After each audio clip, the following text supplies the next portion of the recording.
Hello students, मैंने से किया आप लोगों को इसके क्लास में क्लास 9 के मैंने आप लोगों को कैंगुरेंसी का थ्योरी समझाया था। जैसे कुछ क्राइटेरियाज थे कि ट्रायंगल कैसे कैंगुरेंट होंगे, कब होंगे, कैसे होंगे, कितने तरीके से कैंगुरेंट हो सकते हैं। जैसे मैंने बताया था S S S S S A और आर एच एस। मैं सबका थ्योरी क्लियर कर दिया था, जो भी प्रूविंग था कैसे किया था वो सब मैंने क्लियर कर दिया। अब मैं हर एक क्वेश्चन के दो दो तीन तीन एग्जाम्पल्स करके मैं आपको समझा दूंगा कि हम लोग वो क्वेश्चन कैसे सॉल्व करेंगे। तो अब हम लोग क्या करेंगे कि जितने भी एनसीईआरटी आर डी शर्मा या आर डी शर्मा के जो भी कुछ क्वेश्चंस हैं अब उसको हम लोग यहाँ पे क्लियर करते हैं। तो जैसे कि एस या फिर आर एच एस से हम लोग हर एक टाइप के तीन तीन चार चार क्वेश्चन लेकर के हम लोग यहाँ पे क्लियर करेंगे। हाँ तो स्टूडेंट्स, जैसे कि मैंने अभी आपको बताया कि आज मैं क्लास 9 का कुछ जो भी मैंने थ्योरम वगैरह पढ़ाया था, जो मैंने क्राइटेरिया बताया था कि कैंगुरेंट कैसे हो सकता है ट्रायंगल, तो उसी के बेसिस पे अभी मैं कुछ क्वेश्चन आप लोगों से करवाऊंगा। ठीक है, तो ये रहा मेरा क्वेश्चन। ये एनसीईआरटी का क्वेश्चन है, एक्सरसाइज का क्वेश्चन नंबर 2। इससे क्या क्वेश्चन बोल रहा है कि A B C D is a quadrilateral. तो ए बी सी डी जो है वो एक क्वाड्रिलेटरल है in which A B and B C are equal. तो ए बी और बी सी जो है वो दोनों इक्वल है and angle B A B is equal to angle C B A. तो डी ए बी ये जो एंगल बना रहा है यहाँ पे ये इक्वल है एंगल सी बी ए का। ठीक है, तो ये दोनों एंगल आपस में इक्वल है और ये दोनों साइड्स आपस में इक्वल हो गया। AB is equal to BC, then prove that triangle ABD is congruent to triangle BAC। तो triangle ABD जो है वो congruent होना चाहिए triangle BAC के। ठीक है, तो इसके लिए हम लोग करेंगे क्या, सबसे पहले गिवन लिखते हैं हम लोग।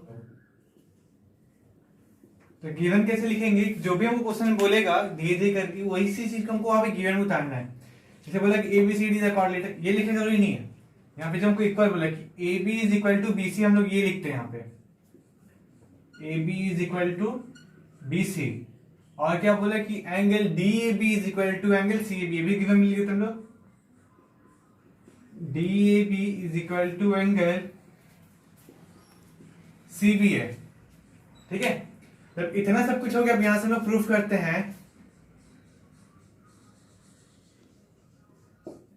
और यहाँ से प्रूफ हम लोग करेंगे। सबसे पहले काम करेंगे कौन सा एंगल को प्रूफ करना है, तो इसका नाम लिखेंगे हम लोग triangle A B D and triangle B A C. अब देखो सबसे पहले हम लोग क्या लिखेंगे, गिवन क्या था कि B A equal to B C. यहां पर लोग लिखेंगे A B is equal to B C. Reason लिखेंगे क्या, गिवन है। सेकंड में क्या हो रहा है कि angle D A B is equal to angle C A B, यहां पर उसको लिखते हैं angle D A B is equal to angle C B A. ये भी क्या है, गिवन है। चलो अब हमको यहाँ पे दो चीजों दिख गया, हमको यहाँ पे दो चीज दिख गया कि ये दो चीज इक्वल है। बट जैसे कि मैंने फर्स्ट क्लास में आप लोग बताया था कि हमको कैलकुलेट करने के लिए तीन चीज की जरूरत है। यहाँ पे हमको दिख क्या रहा है, दो ही चीज। तीसरी चीज हम लोग को क्या करना है, ढूंढना पड़ेगा खुद से कि तीसरी चीज क्या इक्वल हो सकता है यहाँ पे। तो सबसे पहले देखो कि triangle A B D, triangle A B D है, दूसरा एक ट्रायंगल बी ए सी है, बी ए सी है दूसरा ट्रायंगल। तो यहां पे देखो कि ए बी और ये बी ए, चाहे हम लोग ए बी लिखे चाहे बी ए लिखे बात तो इक्वल ही है। तो ये जो साइड है ए बी दोनों में आएगा मेरा। तो हम लोग लिख सकते हैं A B is equal to A B. ये भी क्या हो गया, ये मेरे को कॉमन हो गया। कॉमन साइड लिखो, कॉमन लिखो, बात बराबर, कोई दिक्कत नहीं उससे। तो अब ये चीज हो गया हम लोग का। अब इसके बाद क्या करेंगे, since triangle A B D is congruent to triangle B A C. अब देखो यहाँ पे क्या है, एक साइड दिख रहा है, एक एंगल दिख रहा है और एक साइड दिख रहा है। तो एस ए एस क्राइटेरिया से क्या होगा, ये कैंगोरेंट हो जाएगा। एलिएशन लिखेंगे एस ए एस, तो ये चीज में कैंगोरेंट हो गया। फर्स्ट प्रूफ में क्या कि कैंगोरेंट को प्रूफ करना है। तो जैसे कि मैंने आपको फर्स्ट क्लास में बताया था कि अगर कोई भी ट्रायंगल कैंगोरेंट हो जाता है तो तीनों साइड तीनों एंगल आपस में इक्वल होंगे। तो इसी तरह क्या करेंगे हम लोग कि सेकंड में बोला क्या कि BD is equal to AC, हमको ये प्रूफ करना है। तो BD देखो, BD इस ट्रायंगल में आ रहा है, ABD आ रहा है, और ABC में AC आ रहा है। तो लिख सकते हैं क्या कि BD is equal to AC, reason क्या हो जाएगा, बाई CPCT। मैंने CPCT का फुल फॉर्म बताया था, फिर से बता दे रहा हूं, corresponding part of congruent triangle. ज्यादातर स्टूडेंट्स को भूल जाते हैं फुल फॉर्म, बस याद है CPCT होता है, कैसे ध्यान रखना चाहिए हम लोग को। CPCT है क्या, corresponding parts of congruent triangle है। अब दूसरा प्रूफ हो गया, तीसरा प्रूफ करना है क्या कि angle ABD is equal to angle BAC। तो देखेंगे ABD आ कहां पर आता है, ABD, ये एंगल 1 इसको बोल देते हैं हम लोग, और BAC इसको हम एंगल 2 बोल देते हैं। अब देखो कि जो ये एंगल 1 हम बोल रहे हैं, एंगल 1 किस एंगल में आ रहा है, तो ट्रायंगल ABD में ये वाला एंगल आ रहा है, और ट्रायंगल BAC में ये वाला एंगल आ रहा है। हम लोग यहाँ पे कैलकुलेट किए कि ABD is equal to triangle BAC। तो मैंने जैसे बताया था फर्स्ट क्लास में कि अगर कोई ट्रायंगल कैंगोरेंट हो जाता है तो उसके तीनों एंगल्स इक्वल होंगे आपस में। तो लोग बोल सकते हैं कि angle 1 is equal to angle 2, same reason हो जाएगा बाई CPCT। यहां पे हम लोग बाई CPCT लिख देते हैं, या चलो लिख ही देते हैं, लिख देते हैं बाई CPCT। तो ये क्वेश्चन था NCERT का, इसको अभी क्लियर हो गया होगा। अगर किसी को डाउट है तो वो कमेंट कर देना किसमें क्या डाउट है, मैं उससे क्लियर कर दूंगा दोबारा से। तो यहाँ पे ये चीज क्लियर है सबका। हाँ तो स्टूडेंट, मैंने अभी एक क्वेश्चन बताया, ये सेकंड क्वेश्चन हम लोगों का कि ये यहाँ पे ये एक डायग्राम है बोल कर क्वेश्चन में कि AB एंड BC आर। हाँ तो स्टूडेंट, जैसे कि अभी मैंने आपको क्वेश्चन करवाया, अभी सेकंड क्वेश्चन है NCERT का, ये क्वेश्चन नंबर 3 फर्स्ट एक्सरसाइज का। क्वेश्चन क्या बोल रहा है कि AB and BC are equal perpendicular to a line segment AB। AB जो लाइन सेगमेंट है वो इक्वली परपेंडिकुलर है, ये जो है वो दोनों आपस में इक्वल दिया हुआ है। तो हमको प्रूफ क्या करना है, proof that CD and AB, तो प्रूफ करना है कि CD जो है वो बाइसेक्ट कर रहा है लाइन AB को। तो हम लोग यहाँ पे गिवन लिखते हैं। गिवन आप लोग पता हो कैसे लिखेंगे, पहला क्वेश्चन मैंने बताया था कि जैसे जैसे क्वेश्चन बोला हम लोग वही काम करेंगे।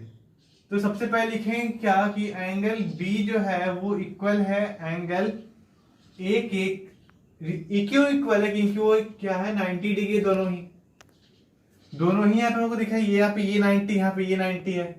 तो बोल सकते हैं कि ये दोनों एंगल इक्वल होगा गिवन में। और क्या बोलेंगे कि BC is equal to AD हमको दिया हुआ है। अब चलिए हमको प्रूफ क्या करना है, proof that CD is bisect line AB को वो बाइसेक्ट कर रहे हैं, हमको प्रूफ करना है। तो अब यहां से हम लोग स्टार्ट करते प्रूफ। चलिए, तो इन ट्रायंगल कुछ भी ले, triangle BOC and triangle OAD ले लेते हैं, OAD ले लेते हैं। अब इसके बाद करेंगे क्या, देखेंगे इसमें क्या क्या इक्वल है। तो बट इसमें एक चीज आप लोगों को ध्यान देना पड़ेगा कि बहुत से स्टूडेंट करते क्या है कि ट्रायंगल लिख लेंगे, गिवन भी सब सही से कर लेंगे, कैंगल भी कर लेंगे, बट वो मिस्टेक क्या करते हैं कि इस ट्रायंगल का साइड्स और एंगल इसमें भर देते हैं और यहाँ के साइड वाले एंगल को इसमें डाल देते हैं।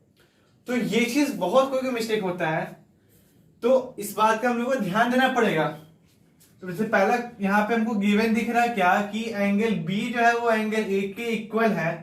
अब देखेंगे इन ट्रायंगल बी ओ सी, तो बी ओ सी में ये एंगल बी जो है वो 90 डिग्री बना रहा है।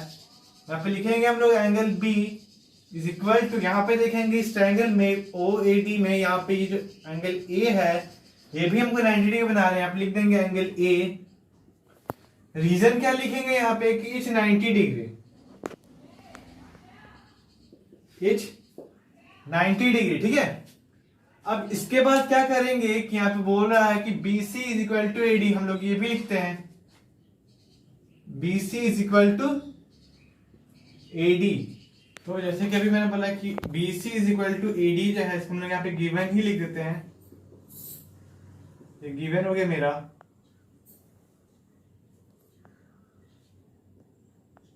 गिवन हो गया। अब देखो जैसे कि मैंने आपको बताया कुछ क्वेश्चंस में क्या बोलेंगे, डायरेक्ट नहीं बोलेंगे कि इक्वल है। हमको वहां पे इक्वल देखना पड़ेगा कैसे इक्वल है, कब होंगे इक्वल। जैसे कि यहाँ पे देख रहे हैं कि ये एंगल 90 डिग्री बना तो इक्वल हो गया, BC is equal to AD हो गया, ये गिवन दिया हुआ था। अब तीसरे हमको ढूंढना पड़ेगा। तो हम लोग यहाँ पे देख रहे हैं कि यहाँ पे ये वाला एंगल और ये वाला एंगल दोनों इक्वल हो सकता है, वर्टिकली अपोजिट एंगल। हम लोग यहाँ पे लिख देते हैं angle BOC is equal to angle AOD। ये क्या लिखे वर्टिकली अपोजिट एंगल। BAO का फुल फॉर्म है, BOA का full form vertically opposite angle, ठीक है। तो अब यहां पे क्या लिखेंगे, since triangle BOC is congruent to triangle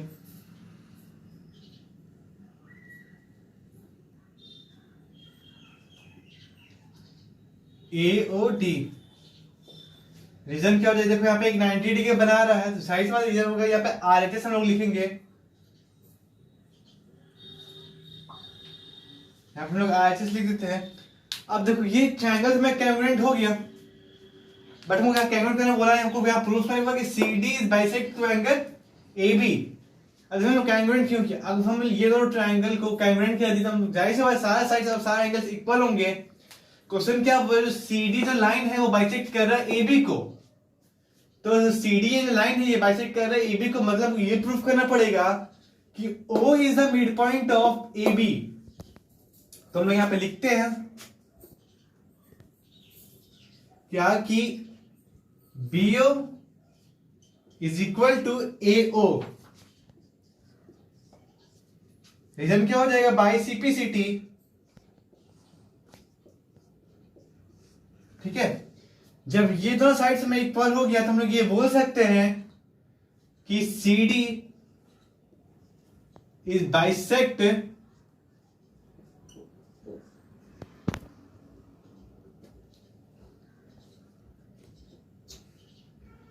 लिखिए CD is bisect to line AB। में यहाँ पे क्या होगा, प्रूव हो गया। तो इस क्वेश्चन में कोई दिक्कत हो, वापस मैं बोलूंगा, इस क्वेश्चन में कोई दिक्कत है तो आप लोग कमेंट में बता देना कि कहाँ पे क्या दिक्कत है। वैसे तो और अच्छे से करके बताऊंगा आप लोगों को। तो ये क्वेश्चन यहाँ पे खत्म होता है। हाँ, तो जैसे कि अभी मैंने आपको क्वेश्चन बताया, आज मेरे 2 क्वेश्चन बचे, 3rd क्वेश्चन है आज का। तो ये क्वेश्चन बहुत लंबा था इसलिए मैं इसको बोर्ड पे नहीं लिखा हूँ, बोल देता हूँ आप लोगों को, पहले क्वेश्चन समझा देता हूँ फिर इसको बनाऊंगा। क्वेश्चन क्या है कि AB is a line segment, AB जो है ये एक लाइन सेगमेंट है, एंड P जो है इसका मिड पॉइंट है AB का। तो क्या होगा कि AB is equal to PB होगा। अगर कोई मिड पॉइंट होता है किसी भी लाइन का तो वो उसको हाफ हाफ इक्वली 2 पार्ट्स में डिवाइड कर देता है, ठीक है। तो उसके बाद क्या बोल रहा है कि D and E are the points of same side AB। AB पे ही जो है वो D और E पॉइंट्स है। मतलब क्या कि B से एक लाइन को बढ़ाते हैं पॉइंट E तक और A को बढ़ाते हैं पॉइंट D तक। देन उसके बाद क्या होगा, such that angle BAD, angle BAD ये जो एंगल है ये एंगल इक्वल हो जाएगा एंगल ए बी ई का, ये वाला एंगल के, तो ये दोनों एंगल आपस में इक्वल होगा। देन उसके बाद क्या बोल रहे क्वेश्चन की angle E P A, angle E P A और एंगल डी पी बी दोनों आपस में इक्वल है, गिवन दिया हुआ हमको। तो प्रूफ करने के लिए क्वेश्चन क्या बोल रहा है, then prove that D A P triangle is congruent to triangle E P P. तो इसे को प्रूफ करने को बोला क्या कि A B is equal to B E, हमको प्रूफ करो। तो चलो स्टार्ट करते हैं क्वेश्चन को। चलो तब हम लोग इस क्वेश्चन को स्टार्ट करते हैं। मुझे लगता है आप लोग को क्वेश्चन समझ में आ गया क्वेश्चन क्या बोल रहा है। तो अब यहां से हम लोग स्टार्ट करते हैं क्वेश्चंस को। तो सबसे पहले हमको गिवन ने बोला कि A P E is equal to angle D P B. तो जब हमको ये दोनों एंगल इक्वल, बट हमको प्रूफ करने को क्या बोला है कि angle triangle A P D को हमको प्रूफ करना है कि वो कांग्रुएंट होगा ई पी बी के। तो इसमें क्या होगा, ये पूरा एंगल आएगा और यहाँ पे ये पूरा एंगल आएगा। तो इसके लिए हमको यहाँ पे कुछ चीज पहले प्रूफ करना पड़ेगा कि ये दोनों एंगल इक्वल है। तो उसके लिए हम क्या करते हैं, नाम लिख देते हैं। इसको हम एंगल 1 बोलते हैं, इसको 2 बोल देते हैं और इसको 3 बोल देते हैं। ठीक है, तो अब हम लोग करेंगे क्या कि angle 1 is equal to angle 3, ये हमको गिवन दिया हुआ है। मेरे को लगता है किसी किसी को यहाँ पे दिक्कत होगा। चलो दूसरे तरीके से मैं समझाता हूँ दो एंगल इक्वल कैसे होंगे। क्वेश्चन क्या बोलते हैं कि ए बी एक लाइन सेगमेंट है और पी जो है उसका मिड पॉइंट है। तो यहां से ये हम लोग ऐसे ऐसे करते हैं। मान लो कि ए बी एक लाइन है, पी पॉइंट है उसका, और यहाँ पे डी दिया हुआ है, यहाँ पे ये ई दिया हुआ है। और गिवन क्या दिया कि ये दोनों एंगल आपस में इक्वल है, एंगल 1 और एंगल 2। जैसे कि यहाँ पे मैं, चलो यहाँ पे 3 लेते हैं हम लोग, 3 लेके समझा, 3 लेते हैं। इसलिए मैंने यहाँ पे बोला कि एंगल 1 और एंगल 3 आपस में इक्वल। रीजन क्या था कि ये यहाँ पे हमको इक्वल बोला है ये चीज। तो हम लोग उस डायग्राम सेट के थ्रू इस डायग्राम में आते हैं। क्या बोल रहे हैं कि एंगल 1 जो है वो एंगल 3 के इक्वल है। तो चलो अब हम लोग क्या करते हैं कि ये जो एंगल, इसको हम लोग 2 बोल देते हैं, इसको दोनों साइड प्लस कर देंगे। तो वही से लोग कहते हैं क्या कि angle 1 is equal to angle 3, ऐसे वो गिवन दिया हुआ है। लिखेंगे क्या, by adding angle two both side, by adding angle two both side. तो क्या हो जाएगा, ये angle 1 plus angle 2 is equal to angle 3 plus angle 2। जब ये चीज हो गया तो हम लोग करेंगे क्या कि एंगल 1 प्लस एंगल 2 क्या बनेगा, एंगल 1 प्लस एंगल 2 मतलब ये ए पी डी हो जाएगा ये एंगल, ये पूरा। और एंगल 3 प्लस एंगल 2 क्या हो जाएगा कि एंगल ई पी बी। फिर से देख लो कि एंगल 1 और एंगल 2 को जब प्लस करेंगे हम लोग तो ये एंगल ए पी डी बन जाएगा, ये P है, ए पी डी बन जाएगा। और वहीं पे एंगल 2 और एंगल 3 को प्लस करेंगे तो ये एंगल ई पी बी बन जाएगा। सेम चीज लोग यहाँ पे करते हैं, सेम चीज है। एंगल 1 एंगल 3 इक्वल बोल रहा है। अब इसमें हम दोनों एंगल को प्लस करते हैं, एंगल 1 और एंगल 2 को, तो ये बन जाएगा एंगल ए पी डी। और एंगल 3 और एंगल 2 को प्लस करेंगे तो ये बन जाएगा angle E P B, angle E P B. इसको हम इक्वेशन 1 बोलते हैं। तो यहाँ पे मैं इक्वेशन 1 इसको बोलते। अब हम लोग ये चीज था ना, ये चीज हमको इस ट्रायंगल को कांग्रुएंट करना था, इसलिए हम ये चीज काम किए हैं। तो यहां तक हम लोग इसे इक्वेशन 1 बोल देंगे। देन अब उसके बाद हम लोग यहाँ से प्रूफ करते हैं। यहाँ से मेरे प्रूविंग स्टार्ट होगा। स्टार्ट करते, पहला क्वेश्चन वो क्या बोल रहा है कि triangle DAP is congruent to triangle EBP in triangle proof. तो यहां से हम लोग प्रूफ करते हैं। हम लोग यहाँ से प्रूविंग स्टार्ट होगा। तो पहला प्रूफ क्या करेंगे, बोले कि triangle DAP is congruent to triangle EBP। तो हम लोग यहाँ पे लिखते हैं in triangle DAP and triangle EBP। तो सबसे पहला चीज हमको यहाँ पे ये इक्वेशन 1 बोल सकते हैं कि angle APBD is equal to angle EPB।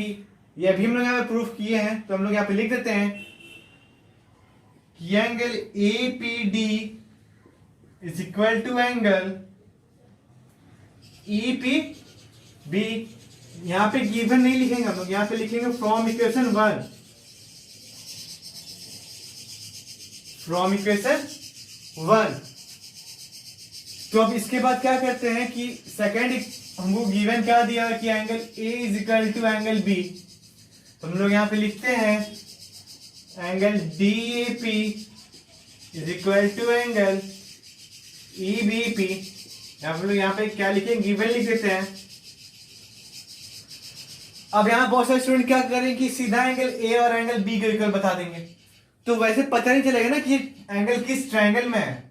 और बहुत सारे स्टूडेंट इसी कंफ्यूजन में क्या करते हैं कि इस पार्ट को इधर लिख देंगे और इस पार्ट को इधर लिख देंगे, तो वो चीज गलत हो जाएगा।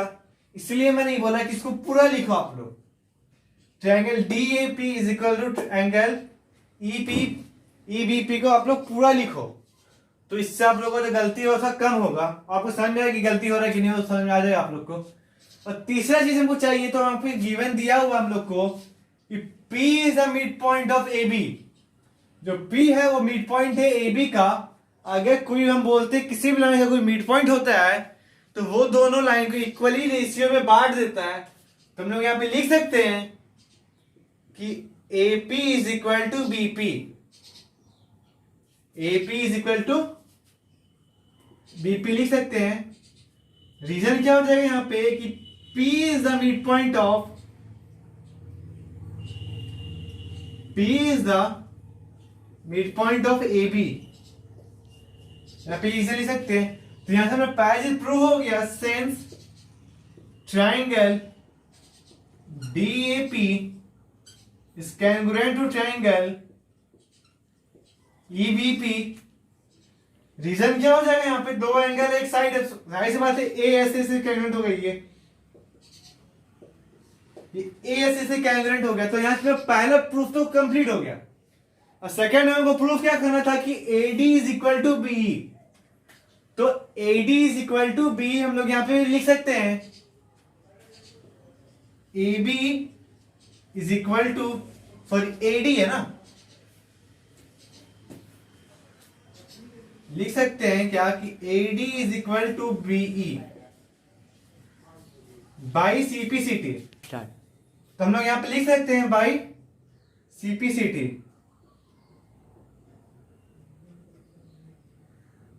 CPCT का फुल फॉर्म मैं फिर से बताता हूं, क्योंकि बहुत से स्टूडेंट भूल ही जाते हैं बार बार। तो congruent parts of, sorry corresponding part of congruent triangle.